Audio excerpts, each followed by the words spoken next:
So in 2016, the Chevy SS numbers were about 3,000 units, compared to a Dodge Charger of about 97,000 units. Now that's a lot of market share they're losing to Dodge every year because people are completely unaware that they build a fire breathing sedan that's every bit a performance car as the Dodge Charger. And kudos to Dodge for making a car that uh, has some excitement to it. They've got the cool paint colors going, the awesome rim packages and the big brake packages and the Hellcat and all of it. They've done a wonderful job for marketing a car. And I think Chevy could learn a little bit by watching what Dodge has done with the Daytona option and the Scat Pack and the SRTs, and all of those have really helped push those sales for Dodge. As for the Chevy SS, it has this great Corvette V8, and most people are just have no idea they even built it, and it's a shame. Uh, After looking at it, I really found it was a really cool car and a car that I have to put on my cool car list. So stick with me while we check out the Chevy SS. So the discontinued Chevy SS is kind of passed off to us as a performance sedan with sophistication of a luxury sedan. Think more Audi S or BMW M series. However, my first initial thought is that it still has the stage presence of a Chevy Malibu. Dodge Charger makes much more sense as a comparison due to the four doors, the price, and the performance numbers.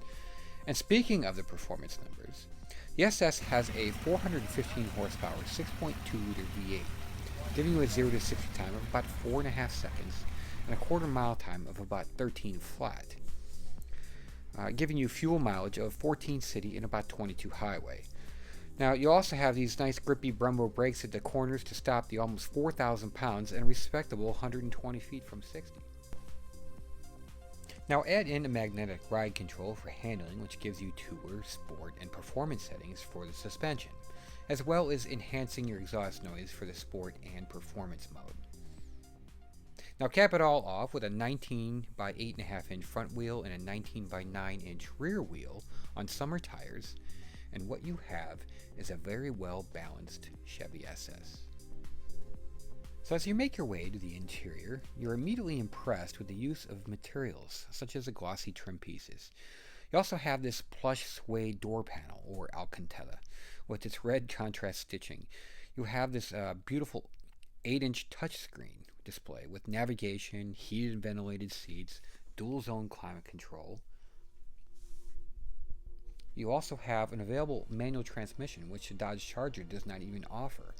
And you have the center console that houses, among other things, your electronic parking brake, your Tour, Sport, and Performance selection button, along with two cup holders.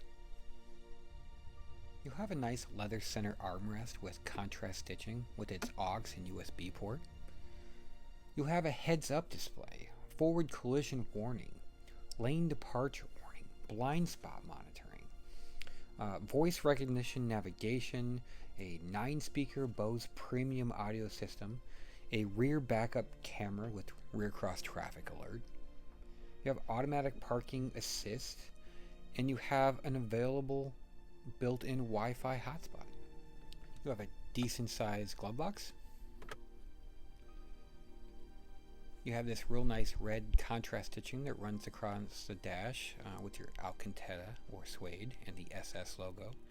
You have the SS logo that runs down the leather and suede seats with the contrast stitching.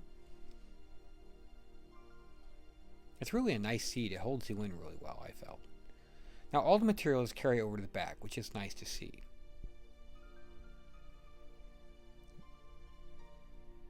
You have vents for your rear passengers, and you can see the nice seats with the red stitching. You have a nice center armrest with a pass-through to the trunk. No 60-40 split. I had a good 6 inches of knee room, and of course you have pockets. You have illumination for your passengers.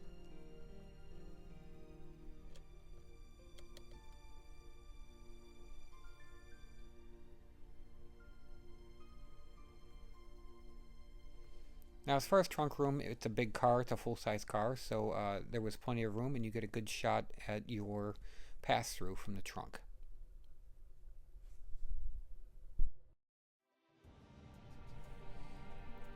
So let us bow our heads and mourn yet another V8 rear-wheel drive manual transmission car that is now gone forever. You and I may have missed out on one of the most affordable manual performance sedans left in this tragedy.